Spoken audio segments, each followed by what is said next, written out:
Okay, we had the new parts come through from the factory. We'll get them on the car ahead of FP1.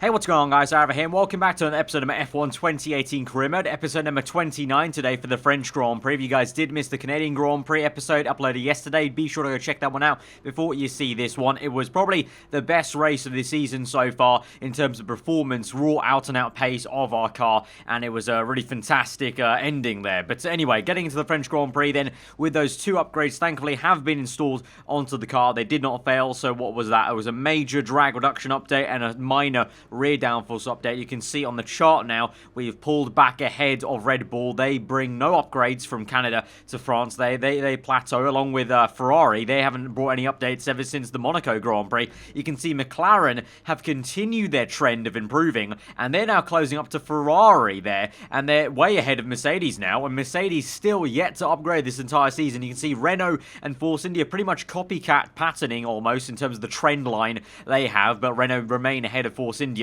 and Williams and Sauber continue to try and stretch away from Toro Rosso, who's really struggling there at the bottom with Gasly and Hartley. But it's been really intriguing to see Mercedes not upgrade this entire season, like I said, and McLaren stretching away so fast. And actually, McLaren come into this race with the best engine on the grid. You can see they're just about ahead of Ferrari and Mercedes there. We're P4 behind those three cars. But McLaren, I didn't think that's a phrase I would be saying ever in the F1 kind of world as of late of the last couple of years with McLaren, but they've got the best engine on the grid. But anyway, that's them. We're us. Obviously, we've got those two upgrades coming in. We wanted one of them at Canada, but that's fine. We got a double whammy for this one. It was obviously a really great race for us last season at Paul Ricard, fighting strong for second place against Kimi Räikkönen. So let's see what we can do this time round. Let's get into qualifying and see how we do on a one-lap pace showing.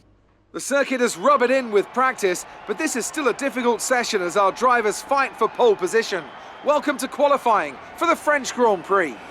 So into Q1 then around Paul Ricard. I'm not going to lie, kind of like last season, it's more of a learning process around this circuit, definitely, even though I already got used to it in Season 1, and I even said at the end of the episode in Season 1 that I really started to enjoy driving around Paul Ricard. It's actually quite a flowing circuit once you get the hang of it, but, since it's been so many episodes since I last came to this track, again, I had to kind of relearn it almost and kind of wind through and find the pace, and you can see the first flying lap there in Q1 on ultra soft tyres was just not quick at all. We're down in P14. We need to find a lot of time, and we did find a lot of time. It wasn't even a particularly amazing lap on the second showing, I don't feel, but I feel like it was just a case of really I just had to get really used to the circuit and find the kind of racing lines. And also remember, this car now is a lot lighter than it was when we came here in Season 1, and also it's got more downforce and a bit more power as well. So it's just a case of maybe trying to find how far we can exploit the track in terms of maybe braking that little bit later or going a little bit deeper into the corner,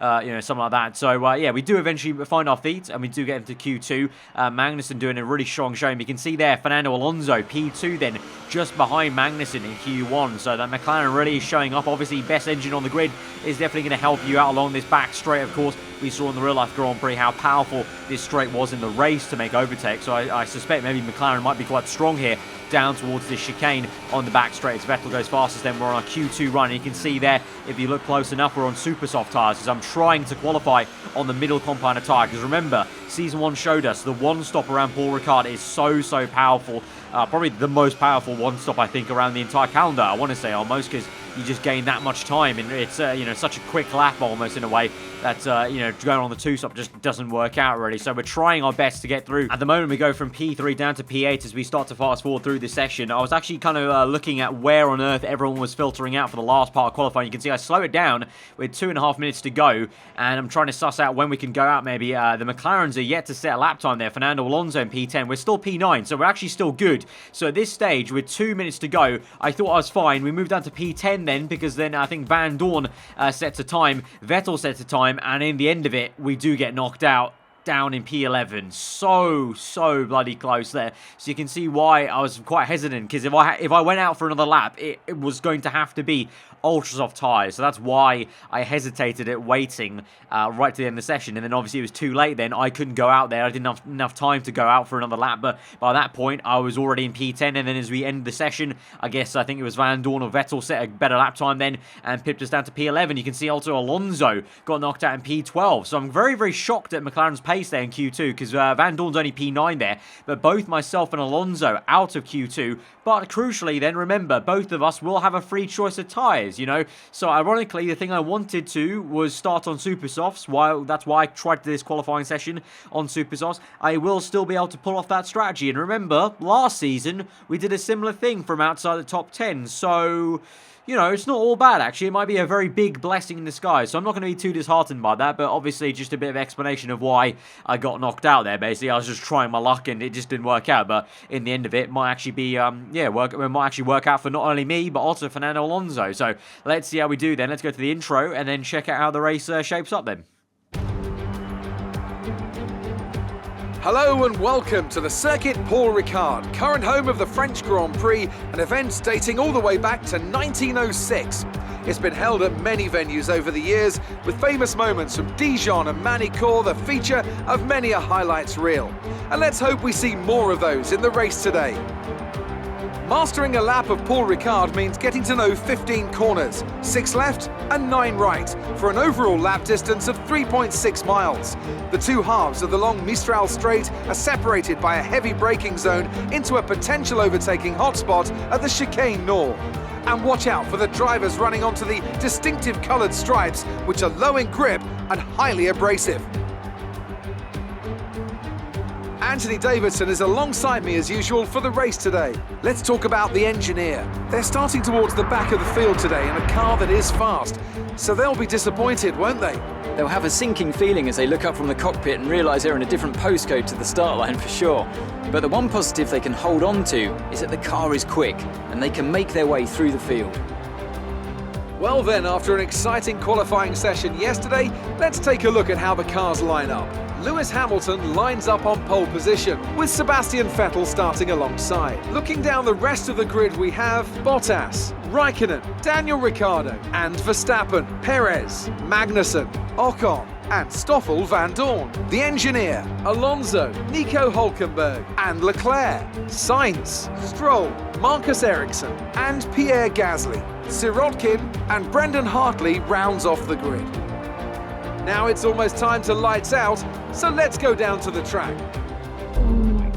Right, so for once in quite a rarity, there are no grid penalties to actually talk about. Everyone is staying put for where they qualified, so we are still in P11, Alonso in P12, and actually Van Dorn doesn't do much better. He's only just ahead of us in P10, so for all the talk about McLaren improving so much ahead of Mercedes on that graph we saw at the beginning of the episode, and the best engine on the grid, clearly something's going wrong at the moment on low speed. Maybe on higher fuel, the McLaren can do better, a la kind of what we have done at Haas. Remember, in the first kind of 3 episodes, we did a lot better in the race than we ever did in qualifying, and I'm hoping the same thing for us today, because obviously Magnussen's done a better job, but we need to do a job from P11 now. But we are on this one-stop super soft to soft tire, which I truly do believe will be the best race strategy for me and also Fernando Alonso, actually. So it's going to be very interesting to see how he does here. But here we go then to 5 red lights to the French Grand Prix, round number 10 of the season, and we're underway, and it's a pretty mediocre start actually compared to Van Dorn there, who shot up alongside Esteban Ocon. Leclerc also makes a good getaway. It's actually overtaken Alonso into turn 1 though.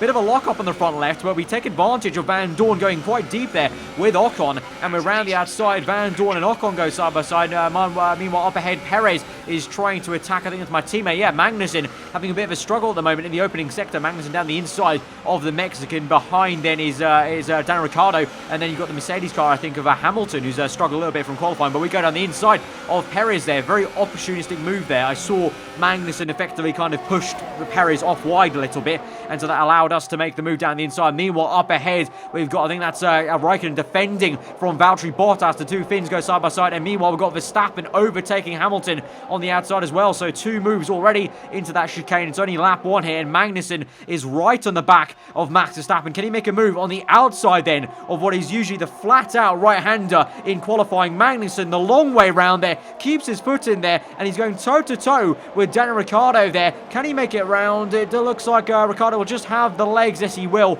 and Ricciardo will keep that position, but that allows us to close up quite nicely, and we're already now staring at the back of our teammate's car on lap 1. As we move on to lap 2, then you've got Ricciardo making a move on Lewis Hamilton there. Hamilton and Ricciardo side by side again. Remember in season 1 they had a similar kind of altercation there, and they actually made contact back in season 1, so a little bit of a cleaner pass there for Ricciardo, but Hamilton comes back, and Magnussen on the left-hand side. It's going to be 3 wide into that flat-out right-hander. What a move there by Magnussen. We didn't really see the mid-apex there due to the camera shot, but he came out the other side, and Magnussen has overtaken both of them. He's got Hamilton and Ricciardo in one foul swoop. It's then Verstappen up here trying to put the pressure on Raikkonen, then Bottas in second place, and then Vettel is getting away at the moment in P1, all calm in his world, but Bottas, Kimi, then Verstappen, and now Magnussen up the order. What a great move there. So I said it, I said it just then in the intro, maybe our car is going to be better in the race once again. I was hoping for that, and maybe McLaren will be the same. At the moment, I don't know where Fernando Alonso is. Looks like he's still being held up in some traffic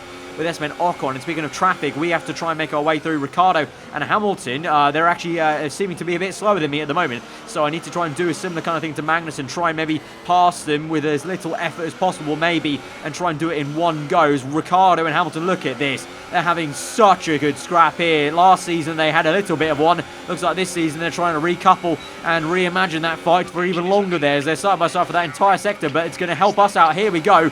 Just very easy, like an overtake on the left-hand side down the motorway there on the overtaking lane, and we're up into P6 now, and again, we look ahead of us against Kevin Magnussen up ahead trying to pressurise then the next train, so it's all looking pretty rosy in the world of Haas at the moment. And actually look at this now, Magnussen making a move on the outside of Raikkonen. The Haas Ferrari v Works Ferrari once again, and the Haas Ferrari is looking the stronger car at the moment as Magnussen is past one more top car. So at the moment, it is just a Haas overtaking show in this episode, but actually I speak too soon maybe, because Raikkonen comes back at Magnussen. Oh, bit of a lock up though from Bottas, that is, and Bottas loses P2. Verstappen is up there now in second place. Bottas down to P3. Raikkonen maintains P4 then after overtaking Magnussen, or re-overtaking him, I should say, on the back straight towards the chicane. But all that fighting means by the time we get to lap 9 now, we're right at the back of this train, but all these guys are going to come in. Vettel's already come in on lap 8. All of these guys are in on lap 9. And now it's the case of we have clean air, and it's time to apply the strategy now. This is the real strategic part of the race where the one-stop comes into play. We've got myself in P1, Alonso, look at that, in P2, and Leclerc, P3. And even though I think Alonso got held up in a bit of decent traffic with the Force Indias, you can see here on this camera shot as we go through the laps then, Alonso not too far off us actually, so I think he did some good work once he got past the traffic. And Leclerc, like I said, there in P3 in the Sauber, doing pretty damn well as well on the one-stop as well, because he obviously starts on the super soft, so I think pretty much everyone outside the top 10 should be trying the one stop. I think it's only logical really. But we move on to lap number 10 then, and actually we've got yellow flags there, and on the mini-map you can just it just kind of gone out your shot there, but I think that was Leclerc retiring from the Grand Prix, because on the top left you can see Hülkenberg now is in P3, and there you go, Leclerc unfortunately has retired after being in such a great position, and really if he did manage the one stop like myself and Alonso probably will be able to do, he was in a really good shout for some decent points there, so really unfortunate for him. But anyway, back to our main fight. You can see Alonso now has really closed up quite rapidly then, so in free air it looks like the McLaren is a lot better than getting through traffic, and so even though we're up into overtake mode on ERS, I might be looking behind me and in the mirrors to see where that McLaren is, as Alonso's on the left hand side. We're going to defend to the inside then. Alonso's going to keep on the right on the racing line. To the inside we go. We cut back onto the racing line, but Alonso's done the switch on us. Alonso's absolutely duped us. Round the outside he goes, and he's got us there. He's side by side. He's actually half a car ahead. Now he's fully ahead. We're going to have to try and pull through a little bit of contact, because I thought I could maybe pull into a slipstream, but no, we're alongside still, and we're still at it side by side through this right-hander then. Alonso keeps his foot in. I let off a little bit to give him the room, but now we're going to keep our foot in there, try and yo-yo around. You can see the way we're just kind of, almost jousting for position, and we went across the curbing a little bit and cut the corners a tad, so that was my bad. Alonso got the position anyway, so I guess all's fair's there, so I try to keep my foot in, but Alonso just had the better racing line, so Alonso has got us, and he's up into first place. But can we come back at this at all? We've got DRS on this next lap here, so maybe we can try and do something on this main straight or not. Oh my god, that is ridiculous. On the exit, I don't know if that's partly my bad traction, but that McLaren literally just bolted. I don't know if that was the first time Alonso put it up into overtake mode in this race in Rich Mix, but that McLaren is flying in a straight line at the moment, or at least on the main straight off the final corner. But we come into the pits then on lap 12, both of us. We're going to cover him off, and we're going to go onto the set of soft tyres, obviously, both of us, for that one stop. But, okay, very interesting. We have a real fight now on our hands with Fernando Alonso, it looks like. And also remember, whatever car is going to come up on the 2-stop. Because last year it was Kimi Raikkonen who caught us. And yes, our car has improved from last year. But still, they are eventually going to catch us because they do have the tyre advantage in terms of the actual raw pace. As we come out now in this very awkward pit lane, and Bottas almost creams into the back of us there. I was kind of very worried that the AI was just going to go steaming ahead and hit us, but no. We've got a bit of traffic between myself and Alonso now. We've got Perez, Hartley, actually quite a lot of cars. So Alonso's done some decent work to actually time that quite well, and has got a bit of a blockade between me and him, so we'll have to try and get past Perez if we can. Hartley, thankfully, the Toros have hit in that lap, so can we try and get past the Mexican now for the second time in this Grand Prix? Obviously, on the opening lap, it was quite easy. Magnussen was there to help us. This time round, might be a bit more tricky as we stay with him in Sector 1 with medium ERS, though, because I'm trying to save the ERS for the main straight, because in Sector 1, it's also kind of slightly downhill, so you may as well try and save all the electrical energy in Sector 1 as you swing through the right-hander, bump it up into high, and then overtake mode. At least that's how I like to kind of do it in the race. And so here we go then, overtake mode. We're on standard because we don't have too much fuel to burn, but we don't need rich mix because we've got DRS open there, and with the ERS down to high even, we're able to overtake him very, very easily then down the inside into the chicane. And you can see up ahead, Magnussen is right behind Alonso. Alonso's just managed to overtake Magnussen, I think, but can Magnussen do me a solid and hold up Alonso? Yes, he will. There he goes, Magnussen down the inside to re-overtake Fernando Alonso. And now I'm praying, Magnussen, please, you're my teammate, do me a solid here. Please hold up Alonso. If you can hold him up enough where I can get onto the rear end of that McLaren and then pit, that would be amazing. And you know what? By lap 16, Magnussen's doing just that. Look at this, Sector 1. Look how much we closed up on Alonso here. We're right up his gearbox here as we get a bit of a screen freeze there as everything slows down momentarily. Just my PC having a bit of a blip there with the F1 game, no worries. But as we come through now to the back straight, here we go, overtake mode, ERS deploying. We've got rich mix also, and here we go, closing, but probably not enough to make a move into the chicane. But we are going to set ourselves quite nicely because look at that, Magnussen is literally doing absolute dream work here because he's just holding Alonso up. Alonso obviously gets a bit of a tow, but here we go now on the exit of that chicane section towards the right-hander. Get this slipstream there. That's the drag reduction there for you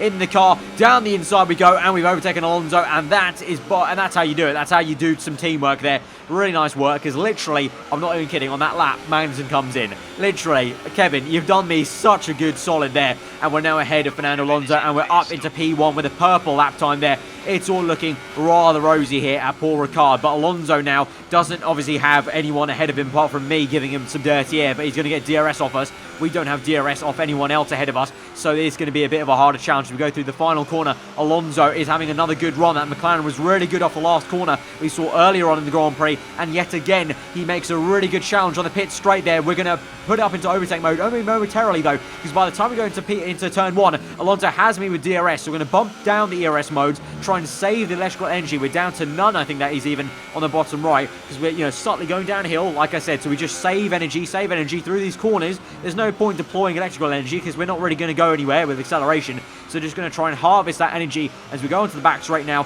We're still there in the DRS zone, and we should have slipstream a little bit wide in that right-hander as we get a bit of dirty air off Alonso, but here we go. Can we try and close back up now? Alonso this time round, unlike before, does not have Magnussen as a tow, so we've got DRS again, overtake mode, rich mix even, and here we go on the left-hand side. Alonso remains on the racing line, but there we go down the inside, big lock up on the front left, but he just managed to do it. But Alonso sticks his nose in there. He's got very feisty, and we made some contact for sure. I felt that on the rear end. Alonso stuck his nose in over the curbing and made some contact here. He's got slipstream. Are we going to be able to pull this off? He's gaining like we did on him earlier, and look at that, he's put his nose in there and he makes it stick. Alonso down or inside, and we're neck and neck. He's got ahead, but we're going to swing back through for the cutback, the switchback line there on the curbing. We come back at Alonso. We're on the outside to the inside again, trying to make another switchback move on the Spaniard there. We're alongside, but we lose traction. It's a big save from us. That was almost a bad spin. Any more turning angle, more acceleration, that car was going to go fully round there.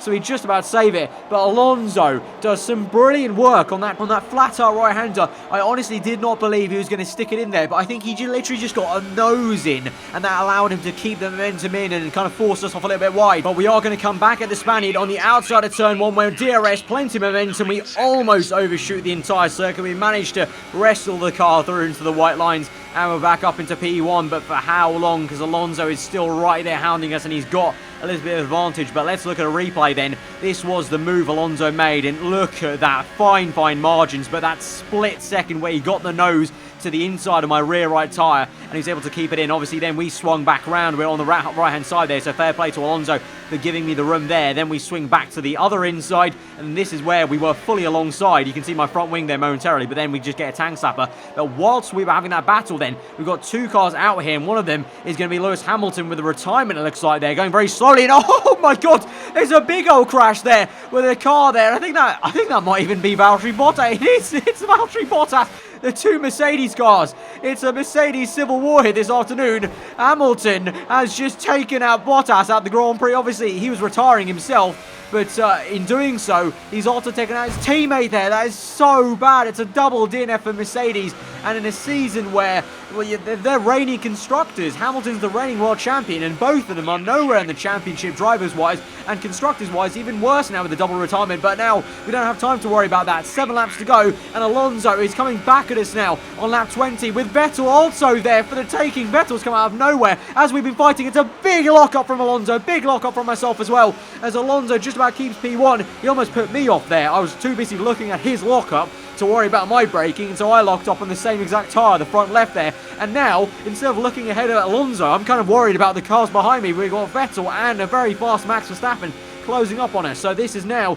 getting to very pressurized times, just like last season. Remember, Ferrari trying to chase me down. This time round, it's not Kimi, it's Sebastian in the other Ferrari. But also, you've got Verstappen there, like I said, there for the taking. You can see I'm just ahead of Vettel in Sector 1, trying to do some defensive work there. And Verstappen is going to go around the outside of Vettel to the inside then for the next right-handers. We shoved Vettel a little bit wide with the elbows out, and Verstappen now is up into P3. We remain in P2, and we're desperately trying to close up on Alonso there. You can see the gap is enlarging though a little bit, which is a bit frustrating to see. But Verstappen now is the car behind us, so I don't know, maybe the Red Bull, a little bit less straight line speed, maybe a little bit less pressure. But behind these guys is then Kimi, Ricciardo, and then a little bit further back is my teammate Magnussen, still trying to come back in this Grand Prix with that 2-stop, of course. But now we're coming through to the end of lap 21, and my theory about Verstappen being less of a threat than Vettel is not really coming through, because we don't have a very good last turn over the curbing, and Verstappen gets a beautiful exit, and he's going to power right past us, so much so that I'm going to get back in his slipstream actually. So ironically, it's going to help me out, because look at that, I closed back up there with the drag reduction update. The slipstream's so good there. We're down the inside, bit of contact made there with Verstappen, and we go toe to toe, and we're nearly completely off circuit as Verstappen really gets the elbows out there in turns 2, as he would do, of course. It means a lot if he can get second place and can maybe chase after P1, but I'm trying to hang on because I want to try and chase after P1 myself. But it's an absolute ding-dong battle then with Verstappen for the entirety of Sector 1 then, and we're going to be the second man then onto the back straight, which means we are going to get DRS and Verstappen. So we play that a little bit more tactically than Verstappen did, so we'll have DRS then. We've also got some ERS overtake mode, so despite Vettel being in our slipstream there, looking behind me, worried for a second, we are going to get enough toe off Verstappen to go down the inside as the sparks fly away into that chicane, and we're up into P2. Vettel now right up the back of Verstappen, and behind, I think that's Kimi, right up behind Daniel Ricciardo, so let's see what happens there. But at the moment, I'm hoping maybe Vettel can make a move. He looks quite punchy here. He's going to move, he's going to go to the inside there, and so to the inside of the right-hander and also behind, I think there's a move between Raikkonen and Ricciardo,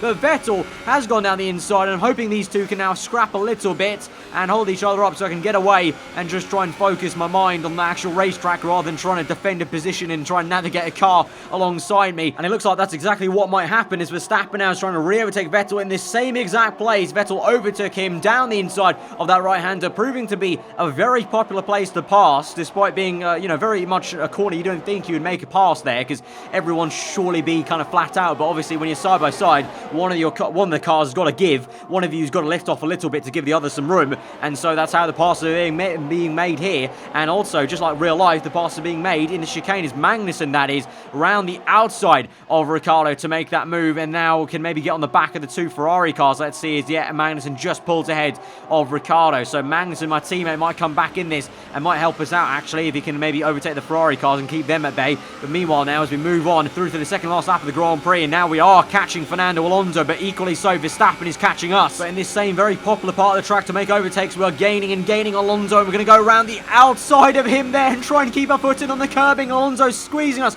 right off circuit, and that allows Verstappen to come in here. So on the second last lap, Verstappen makes a big dive, and it might work out. Oh, we've lost traction. Made some contact with the side pod area of Verstappen. He's up into P2 now. He's got the elbows out, and it's worked out for him there. I mean, fair play. He sort of was going a little bit off circuit, a little bit off the racing line as well, due to the move with Alonso, and he's just sent it there. So now we're down to P3, and we have to fight back to two cars maybe to get the potential race win. But whilst that was going on, whilst we were trying to overtake Alonso, the two Ferraris are going toe-to-toe, and they went side-by-side into the chicane, and Magnussen now pulls out to the inside of not only one, but two of the Ferrari cars, and Magnussen in one move overtakes both Ferraris, whilst obviously you see there in the bottom of your screen, whilst Verstappen was overtaking me, Magnussen makes one of the moves of the race really to overtake two works Ferrari cars. And now we come back to the live racing action onto the last lap of the Grand Prix. Verstappen round the outside, Alonso defending his position hard. This is for the win of the French Grand Prix, remember, and Alonso does get the elbows out, and Verstappen is still down in P2, but now Magnussen has joined the party maybe, because he's right behind me, but you can see how Verstappen is trying to pressurise Alonso. But we're going to do exactly what Verstappen did to us, dive down the inside and surprise him with a move down the inside. We've done exactly what Magnussen did to Perez on lap 1. We tried to force Verstappen wide to help Magnussen out, our teammate basically, the other Haas, and so now onto the main straight. We're going to pull to the left, try and break the toe of Verstappen. That's going to allow Magnussen to have DRS to overtake Verstappen, but now is he going to have too much speed for me as we go down to the inside there, and Magnussen's going to lock up, I lock up there, and we're going to keep it side by side through that entire section, and we're just ahead by an inch, but Magnussen is going to get the much better traction off that left-hander and towards that flat-out right-hander. He's going to have the inside line. You can see I'm flat out on the throttle trying to keep up with Magnussen, but for a split second I had to put the fuel down to lean mixture, because you can see we're literally on the knife edge of fuel, and you remember back to like the Mexican Grand Prix, I have a habit of sometimes running the fuel a little bit too close for measure, and so that little tiny bit of lean mixture, and I think also Magnussen just got a much better exit than me, made the difference there. And then in Sector 3 here, it's near impossible to really overtake, let alone kind of keep up with the car in dirty air, and so it's all going to mean and filter out to be Fernando Alonso coming through the last corner there towards the line to win the French Grand Prix for McLaren. Magnussen P2, and we come home in P3.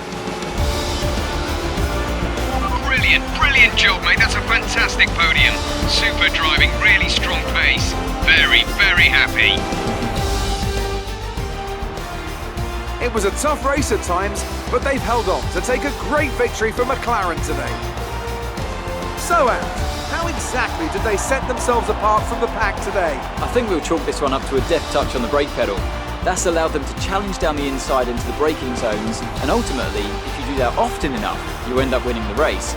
It was great to watch as well though, wasn't it? Forget strategy, forget tyre management. Who doesn't love a good old-fashioned scrap? And as the adrenaline dies down after another eventful Grand Prix, here come the top three out onto the podium.